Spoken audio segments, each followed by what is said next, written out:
Hello bachcho, let's read this question.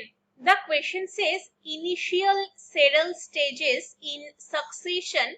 1 possesses low diversity, 2 have higher biomass, 3 more numerous in secondary succession, 4 show maximum niche specialization. इस question को solve करने के लिए हमारे पास जो की कॉन्सेप्ट होना जरूरी है वो है to know about the succession. Succession एक ऐसा प्रोसेस है जहां से हमें नया स्पीसीज इंट्रोडक्शन होता है ग्रेजुअली, स्लोली एंड पैरेलली। तो हम बोल सकते हैं, मान लीजिए कोई बेयर लैंड है।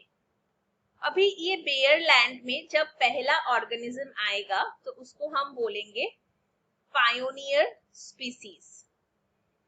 फिर ये पायनियर स्पीसीज अपना डेवलप होते होते इकोसिस्टम बनाएगा, कम्युनिटी बिल्डअप करेगा, फिर क्या हो जाएगा, क्लाइमैक्स कम्युनिटी शो करेगा, यानी कि वहां पर और कोई फर्दर डेवलपमेंट नहीं हो सकता है। अभी ये जो स्टेप बाय स्टेप प्रोसेस है, ये प्रोसेस बहुत स्लो होता है, उसके साथ साथ ऑर्डरली मैनर पे होता है, उसके साथ साथ सीक्वेंस मेंटेन करता है, सीक्वेंशियल।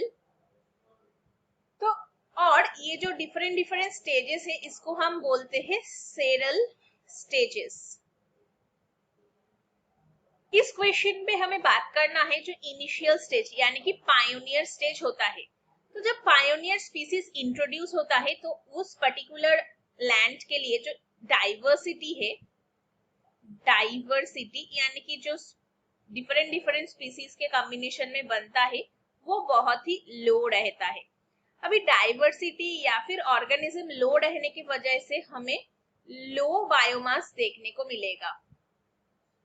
अभी बायोमास लो है तो जो पायोनियर स्पीसीज है वो बहुत ज्यादा निश भी शो करेगा, तो हम लिख सकते हैं मैक्सिमम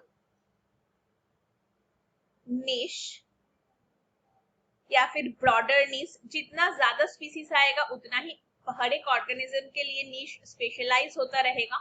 तो देखिए ये जो ऑप्शंस दिए गया है उसमें से फर्स्ट बोला गया है कि इनिशियल स्टेज लो डाइवर्सिटी शो करता है, जो कि बिल्कुल करेक्ट है। सेकंड में बोला गया है कि हायर बायोमास, जो कि गलत है क्योंकि लो बायोमास देखने को मिलता है। फोर्थ बोला गया है कि शो मैक्सिमम नीड स्पेशलाइजेशन, नहीं, लेस नीड स्पेशलाइजेशन।